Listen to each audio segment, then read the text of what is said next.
ओम नमः शिवाय। आप सभी मित्रों का मैं मुकेश कुमार मिश्र एक बार फिर से अपने चैनल एस्ट्रोलॉजी एंड आयुर्वेदा में हार्दिक अभिनंदन करता हूं और आज आप लोगों के समक्ष एक विशेष टॉपिक को लेकर के आया हूं और वह टॉपिक हर एक आदमी के जिंदगी से एक बहुत महत्वपूर्ण प्रभाव रखता है। अतः आप लोग धैर्य पूर्वक इस टॉपिक को सुने और उस टॉपिक का नाम है सरकार और सरकारी कार्यों से फायदा कैसे लें।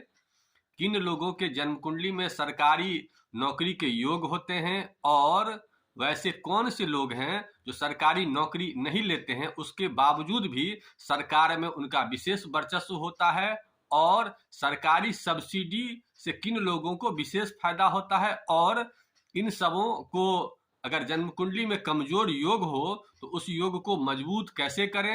क्योंकि बहुत सारे लोग ऐसे होते हैं जो सरकार से कदम आगे तो बढ़ाते हैं लेकिन वहां पर जाने के बाद अंत समय में असफल हो जाते हैं। बहुत सारे ऐसे विद्यार्थी होते हैं जो सरकारी नौकरी की तैयारी करते हैं, बहुत सारे एग्जाम देते हैं और एग्जाम देने के बावजूद 1-2 अंक 4 अंक से वो पीछे हट जाते हैं। तो ऐसे कौन से योग होते हैं जिसके कारण से उन लोगों को नौकरी प्राप्त नहीं होती है? इसके अलावा क्या उपाय किया जाए कि वैसे लोग सफल हो जाएं? हमने कई विद्यार्थियों को, कई लोगों को इसकी उपाय बताया है और बहुत सारे लोग उसमें सफल भी हुए हैं और सफलता जब प्राप्त करते हैं तो हमें सबसे ज़्यादा खुशी होती है। क्योंकि मेरे पास वैसे लोग मिठाई लेकर के जब आते हैं तो बहुत ज़्यादा प्रसन्नता होती है कि हमारे उपाय से इस व्यक्ति को सरकार और सरकारी कार्यों में विशेष सफलता मिली।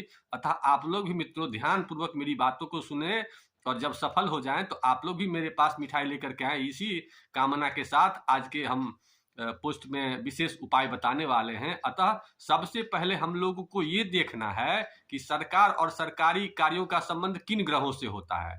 तो सरकार और सरकारी कार्यों का जो संबंध विशेष रूप से होता है वो सूर्य से होता है। सूर्य जब भी आपके जन्म कुंडली में मजबूत पोजीशन में होंगे, उच्च के होंगे, स्वराशि के होंगे, दशम भाव में होंगे, द्वितीय भाव में होंगे, एकादश भाव में होंगे, तो ऐसे लोगों को सरकार और सरकारी कार्यों में विशेष फायदा की संभावना होगी। क्योंकि धन का जो क्षेत्र होता है द्वितीय भाव होता है और एकादश भाव जो होता है आपका वो बैंक बैलेंस का घर होता है और दशम भाव कर्म का भाव होता है। तो इन ग्रहों से जब भी सूर्य का संबंध होगा या तो उसमें बैठे होंगे या उन पर दृष्टियां होंगी तो ऐसे लोगों को सरकार और सरकारी कार्यों में फायदा होगी। नौकरी के लिए जो दूसरा प्लैनेट देखा जाता है वो शनि का देखा जाता है। शनि जन्म कुंडली में जब भी मजबूत होंगे तो नौकरी करवाएंगे और कमजोर होंगे तो नौकरी मिलने में दिक्कत होगी।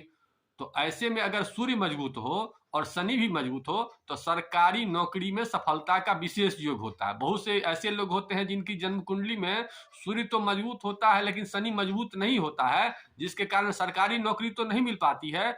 ऐसे लोग या तो राजनेता के द्वारा भी धन कमाते हैं, इसके अलावा बहुत से सरकारी योजनाएं भी आती है जिनकी जन्म कुंडली में बुध मजबूत होते हैं। तो ऐसे लोग सरकार से बिजनेस के नाम पर पैसा लेते हैं और उसमें सब्सिडी प्राप्त करते हैं। तो अतः मेरा यह मित्र मानना है कि वैसे लोग जिनकी जन्म कुंडली में सरकारी नौकरी के योग नहीं बने हैं तो ऐसे लोग घबराए नहीं, ऐसे लोग सरकार के द्वारा भी सरकारी सब्सिडी को प्राप्त कर सकते हैं। तो अतः अब बात करते हैं कि वैसे कौन से लोग होते हैं जिनको सरकारी कार्यों में विशेष फायदा होती है और सरकारी नौकरी को प्राप्त करते हैं। तो जब आपकी जन्म कुंडली में सूर्य द्वितीय भाव में बैठा हो, इसके अलावा द्वितीय भाव पर दृष्टि हो, तो जब भी अष्टम में बैठेगा तो उसका दृष्टि सप्तम दृष्टि, चूंकि सूर्य की एक दृष्टियां होती है तो अष्टम भाव पर से सीधे द्वितीय भाव पर दृष्टि डालेगा। तो ऐसे लोगों को नौकरी की संभावना में विशेष योगदान होगा। अब इसमें डिपेंड करता है कि सूर्य अगर मजबूत होगा तो विशेष सफलता होगा और सूर्य अगर कमजोर होगा तो विशेष सफलता नहीं होगा।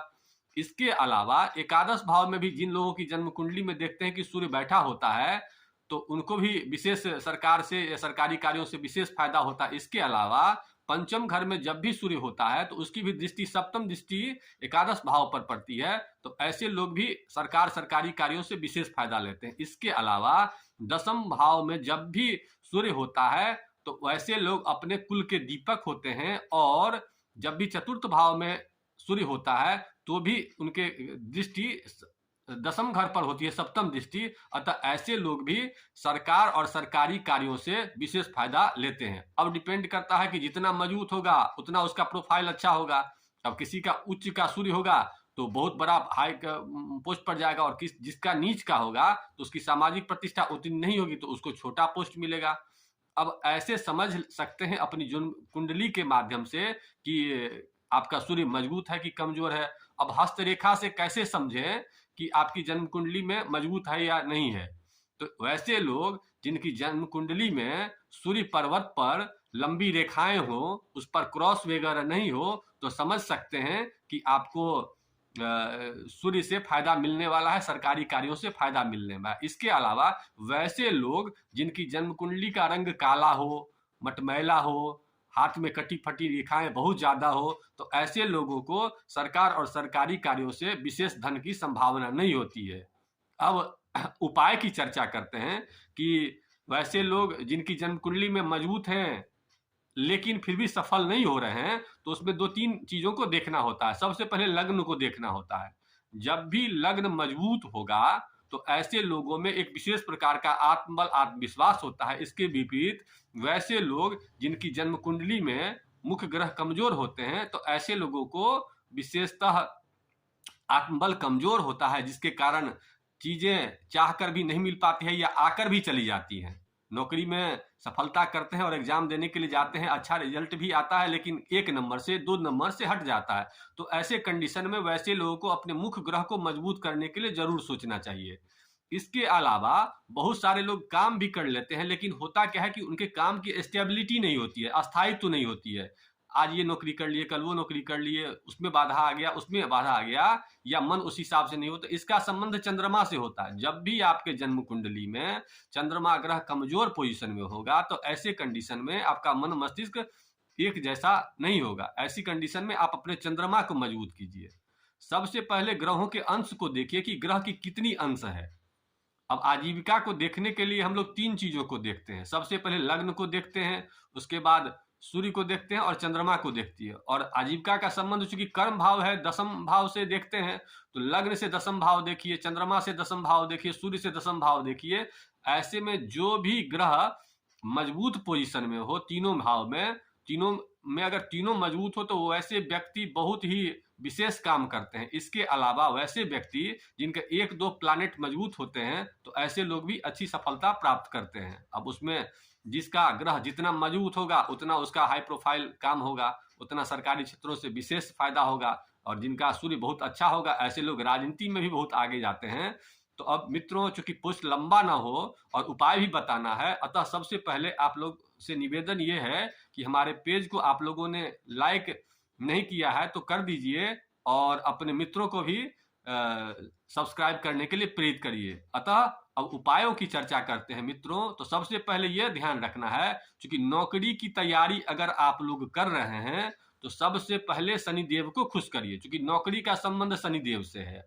अब जब नौकरी का योग आपके कुंडली में बन गया, तो इसके बाद सूर्य देव को प्रसन्न कीजिए, क्योंकि सूर्य माने सरकार, सरकारी नौकरी का विशेष प्लैनेट सूर्य देव ही है। अतः सरकारी नौकरी को मजबूत करने के लिए, सूर्य देव को प्रसन्न करने के लिए, सूर्य का संबंध पिता से है, तो पिता के करीब जाइए, पिता से खूब बातचीत कीजिए, उनकी समस्याओं को सुनिए, उनसे बात विचार विमर्श कीजिए। तो ऐसे से आपके सूर्य की स्थिति मजबूत होगी और आपको सरकारी कार्यों में विशेष फायदा होगा, नंबर 1।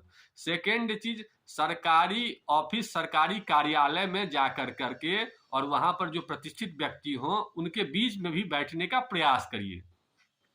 आपके आस पड़ोस में भी सरकारी लोग हों, या वैसे लोग जो सामाजिक प्रतिष्ठा ज्यादा रखते हों, उनके बीच में जाकर के बैठिए। कभी भी जिन लोगों के जो ग्रह मजबूत होते हैं, उनके साथ बैठने से ही आपकी वो अंदर की जो एनर्जी है वो पकड़ती है, क्योंकि आपके शरीर में एक मैग्नेटिक पावर लगा हुआ है। जो कमजोर के पास जाइएगा तो कमजोरी को पकड़ेगा, और पॉजिटिव के पास जाइए तो पॉजिटिव को पकड़ेगा। इसलिए अपने सूर्य को मजबूत करने के लिए वैसे शख्स के पास जाइए जिसका सूर्य मजबूत हो।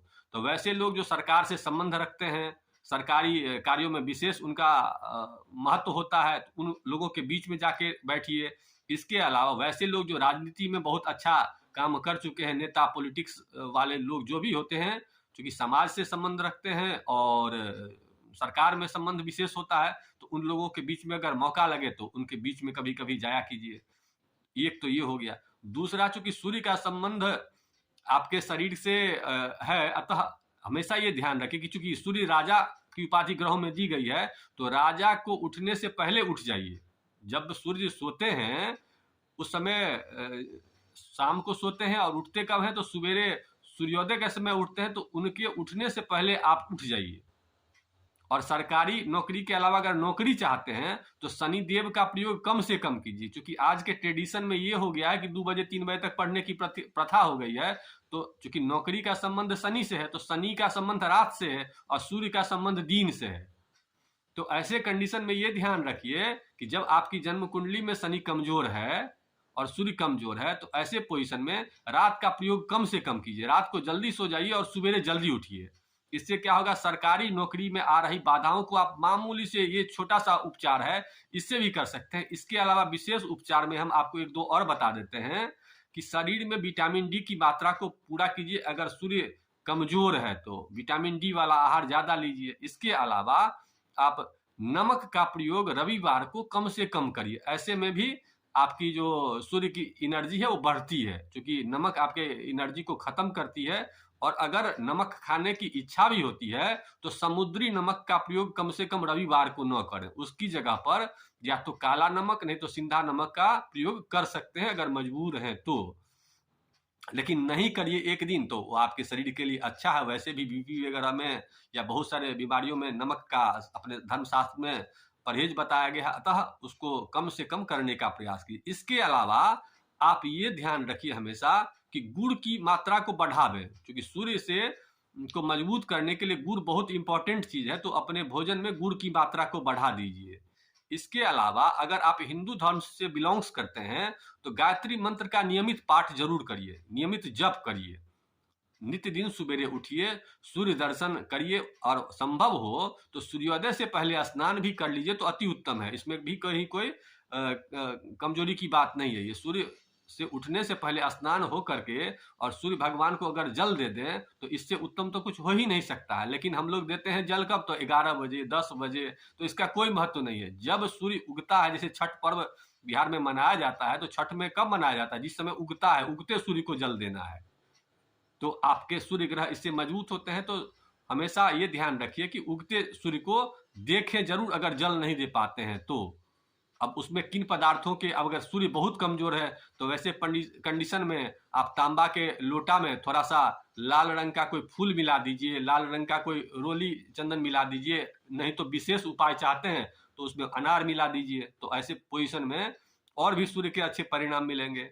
इसके अलावा और भी विशेष प्रोफाइल पर आप जाना चाहते हैं, कोई विशेष राजनीति में आप जाना चाहते हैं, तो वैसे कंडीशन में आदित्य हृदय स्रोत का पाठ पढ़िए।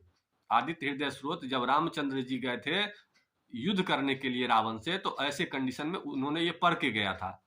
तो जब भी किसी विशेष युद्ध की लड़ाई, जैसे राजनीति में तो लड़ाई होता है आदमी को अपने विपक्षी पार्टी से, तो ऐसे पोजीशन में आदित्य हृदय स्रोत का पाठ करिए तो आप उसमें भी सफलता प्राप्त कर सकते हैं। वैसे लोग जिनकी जन्म कुंडली में सूर्य बहुत कमजोर होते हैं, तो ऐसे लोगों को कर्ज की संभावना ज्यादा होती है। तो कर्ज जो होता है वो भी सरकार के द्वारा अगर है तो सूर्य की कमजोरी के कारण ही है। तो ऐसे लोगों को भी इन उपायों को जरूर ही करना चाहिए। सरकारी जितनी भी योजनाएं हैं, सरकार से जितने भी फंड आते हैं, सबके स्वामी सूर्य ही होते हैं। सेकेंड हाउस से या 11th हाउस से जब भी उसका सपोर्ट होगा तो आपको मिलना ही मिलना है। एक विशेष उपाय सूर्य के लिए बता देते हैं कि सूर्य ग्रह जब भी कमजोर जन्म कुंडली में हो तो ऐसे लोगों को हमेशा नारंगी रंग का प्रयोग ज्यादा करना चाहिए। नारंगी रंग अगर मौजूद न हो तो ऐसे कंडीशन में गुलाबी रंग का प्रयोग कर सकते हैं। अपने कलाई में एक या तो नारंगी रंग का रविवार को धागा बांध लीजिए, या नहीं तो फिर गुलाबी रंग के धागा को भी बांध सकते हैं। वैसे तो उपाय बहुत है मेरे पास, लेकिन वैसा उपाय बताते हैं जिसमें कोई खर्च ना हो, जिसमें कोई आडंबर ना हो, आपके समाज में कोई समझे भी नहीं कि उपाय कर रहा है और आपको उसका फल भी मिले।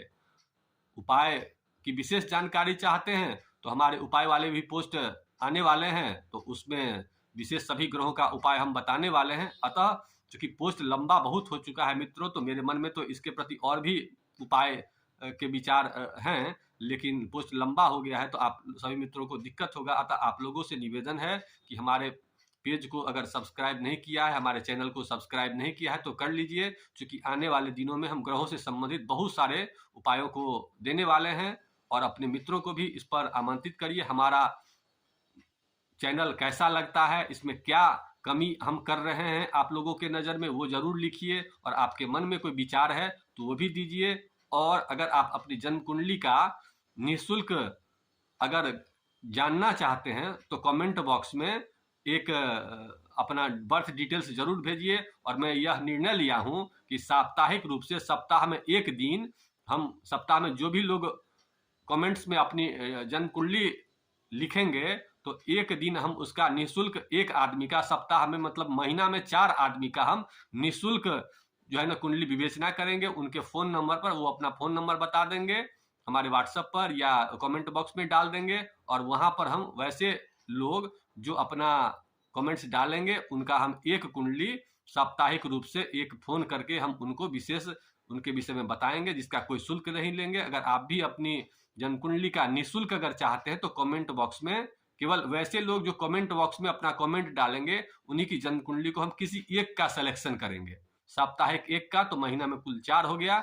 तो आप भी अपने कुंडली का अगर निःशुल्क चाहते हैं, वैसे लोग ही निःशुल्क की जानकारी लें जो लोग असहाय हो, जिनका कोई सहारा ना हो। हम तो यही कहेंगे, लेकिन जो लोग आर्थिक रूप से संपन्न है वो पैसा दे करके ही अपनी जन्म कुंडली की विवेचना कराएं तो ज्यादा बेहतर है। अतः इन्हीं विषयों के साथ आज के एपिसोड को यही समाप्त करते हैं।